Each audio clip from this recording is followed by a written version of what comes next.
안녕하세요.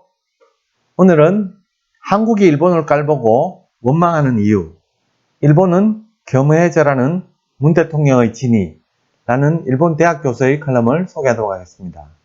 글쓴이는 오카모토 타카시, 교토 부립대학 교수이며 1965년생, 전공은 근대 아시아사입니다.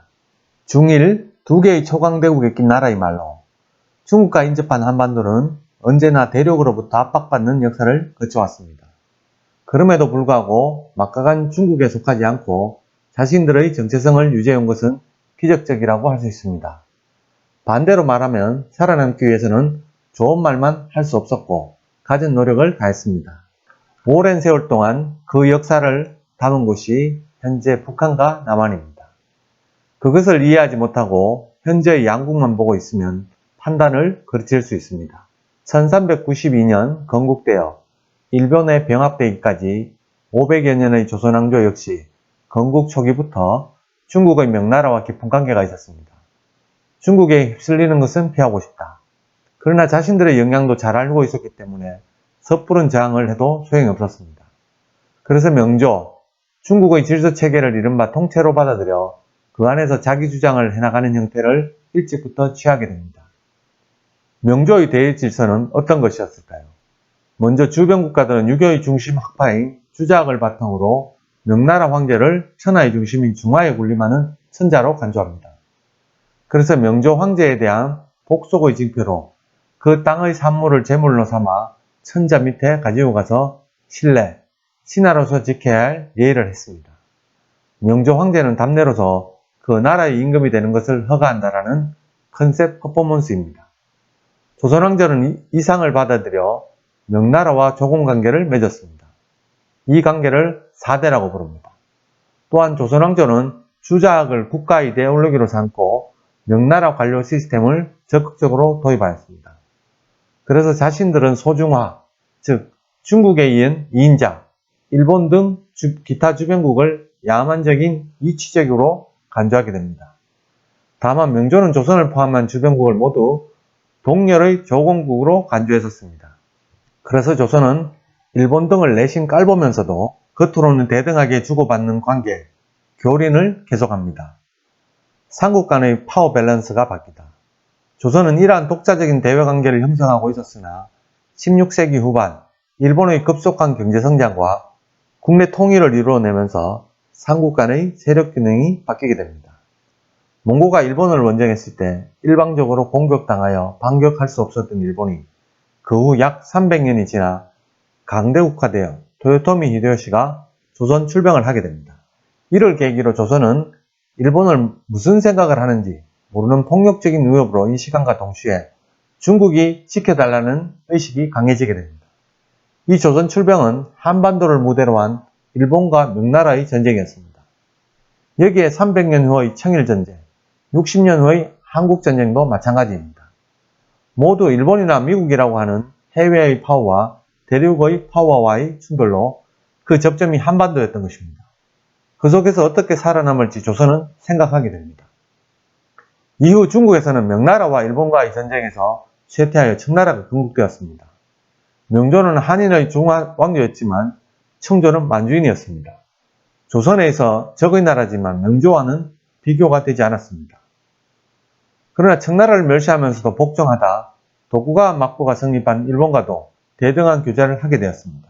조선은 군사적으로는 청나라에도 일본에도 이길 수가 없었습니다.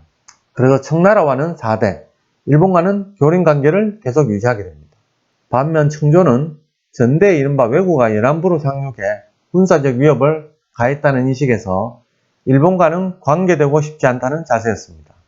또한 에도 시대의 일본은 쇄국체제였기 때문에 그 후 300년은 삼국 간의 균형이 유지되었었습니다. 이 균형을 깬 것은 서강 열강의 영향을 받은 일본입니다. 서양 국가들은 교육을 요구하며 아시아 각국의 조약체계를 강요해 청나라와 조선이 크게 다르지 않은 가운데 유일하게 돌출된 곳이 일본이었습니다. 메이지 유신을 거쳐 서양화를 추진해 군사강국이 되고 있는 일본을 청조는 강하게 경계하게 됩니다. 왜구나 조선 출병이라는 전과가 있었기 때문입니다. 이런 예상은 적중했고 1879년에는 청나라 속국이었던 육큐, 지금의 대만을 일방적으로 일본에 편입하게 됩니다. 조선과는 1876년에 조선을 독립국으로 간주하는 강화도 조약을 맺었습니다. 당파 싸움은 한반도의 특징, 기존의 방식을 지키려는 청나라와 서양적인 접근을 하는 일본이 서로 의심이 가는 가운데 틈바구니에 낀 조선은 내부적으로 당파 싸움을 시작하였습니다. 이는 한반도의 특징이라고 할 수 있습니다. 군주 밑에서 직정을 둘러싼 싸움은 어느 나라나 있는 일입니다. 조선의 경우 과거 등 관료제의 문인 우위의 문화가 존재했기 때문에 주작 이데올로기가 앞서는 독특한 당파 싸움이 거듭되었습니다. 강한 군사력을 갖지 못한 역사도 있고 당파가 난립하면서 외세를 끌어들여 당파로 싸운다는 것이 정치적 특징입니다. 중국과 일본을 둘러싼 한국의 역사. 현재의 한반도가 남북으로 나누어져 있는 것도 같은 요인이라고 저는 생각합니다. 소련, 중국과 연계된 당파가 북이고 미국과 연결된 당파가 남한입니다. 북한을 건국한 김일성이나 남한에서 군사 쿠데타를 일으킨 박정희가 독재 체제를 깔아놓은 것은 아마 그 반작용이 아닐까요? 민주적으로 많은 당파가 존재하면 당파 간의 싸움으로 뿔뿔이 흩어지게 됩니다. 그것을 억누르고 나라를 강하게 만들려면 다른 당을 힘으로 탄압할 수밖에 없습니다. 그런 만큼 강한 군사력을 가지면 당파를 억제해 일당 독재의 기운은 습성이 있습니다. 라고 하는 것이 저희 진단입니다. 메이지 시대의 일본이 서양화로 군사적 위협이 되면서 청나라도 군비의 서양화를 추진하게 됩니다. 양국 간 경쟁이 노출된 곳이 한반도였습니다. 당시 조선은 4대의 관계, 즉 청조의 속국이면서도 독자적인 교린 관계를 갖고 내정이나 외교는 자주 했습니다. 즉 속국 자주이며 위험할 때만 청나라의 도움을 받으려는 생각이었습니다. 청나라도 처음에는 이를 인정했지만 일본의 위협을 배경으로 조선에 간섭하게 됩니다. 그것을 위협으로 느낀 조선은 처음에는 일본, 그 후에는 미국 등 다양한 외세를 끌어들이는 형태로 자주를 지키려 했습니다. 그리고 속국으로 간섭하는 청나라에 대해 일본이 조선의 자주를 기치로 내건 청일전쟁이 일어나게 됩니다. 청일전쟁에 청나라가 패배하자 조선은 또 하나의 이웃이자 일본에 대항할 수 있는 대륙의 세력으로 러시아의 도움을 청합니다. 러시아는 같은 시기 한반도와 인접한 만주에 진출했었습니다. 일본으로서는 러시아에 한반도까지 잡혀서는 일본 열도가 위험하다.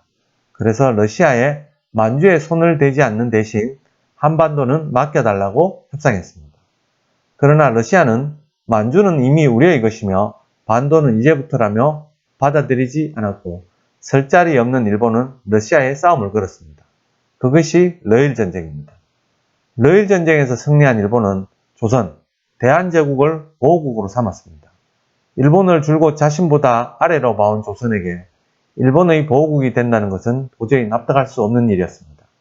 그래서 조선은 일본의 부당함을 국제사회에 호소하려 하지만 받아들여지지 않았고 마침내 일본은 조선을 지배하기 위한 통감부를 설치하게 됩니다. 통감 이토 히로부미가 암살당하자 일본은 조선을 병합합니다. 그 후로도 3.1 독립운동 등의 저항이 계속되었습니다. 일본으로서는 심혈을 기울여 식민지 경영을 했다고 생각하겠지만 한반도에서는 몇백 년 동안 이어져온 세계관, 대일관이 있었습니다. 한반도 사람들, 특히 지식인에게 기본적으로 원망만 남겼다는 거죠. 이러한 외교사는 현재 한반도에 무엇을 미치고 있을까요?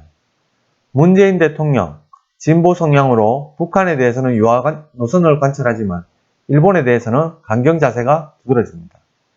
그 지정학적 위상은 현재도 바뀌지 않았습니다.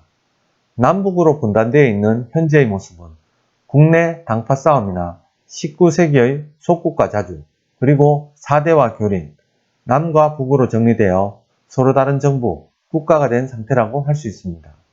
한국의 현재 좌파 정권은 군사 정권에 저항하던 세력입니다. 한쪽은 군사 정권을 이어받은 세력이고 그 두 당파가 다투고 있는 것이 현재의 한국 정치입니다. 이를 민주화라고 부르는데 이제 그 자체가 과거의 주작을 대신하는 이데올로기로 되었습니다. 한국에서는 스스로의 정의를 달성하기 위해 사악한 인간을 정권교체로 끌어내리는 것이 민주정치라고 생각하는 것 같습니다.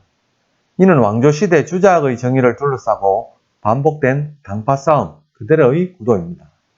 한국의 대통령이 징용국 문제에 대해 일본은 겸허해져야 한다고 발언하거나 천황에게 의견을 개진하는 것은 일본을 아래로 보고 있기 때문에 가능한 일이며 이것은 왕조 시대의 세계관, 대일관 그대로입니다. 이런 시각은 비단 문 대통령에 국한된 것이 아니라 한국 엘리트층의 공통 분모일 것입니다.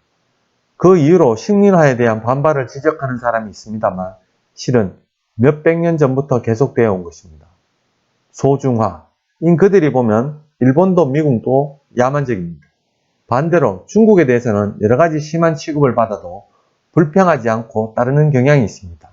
그것은 중국을 좋아하는 것이 아닙니다. 과거 청나라에 대해서 그랬던 것처럼 겉으로는 따르는 것처럼 보이지만 속으로는 딴 마음을 가지고 있습니다.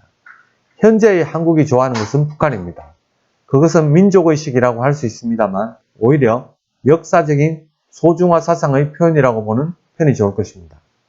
외교사를 돌이켜보면 현재 한국이 취하고 있는 태도나 행동은 기본적으로 과거로부터 변하지 않았다는 것을 잘 알 수 있습니다.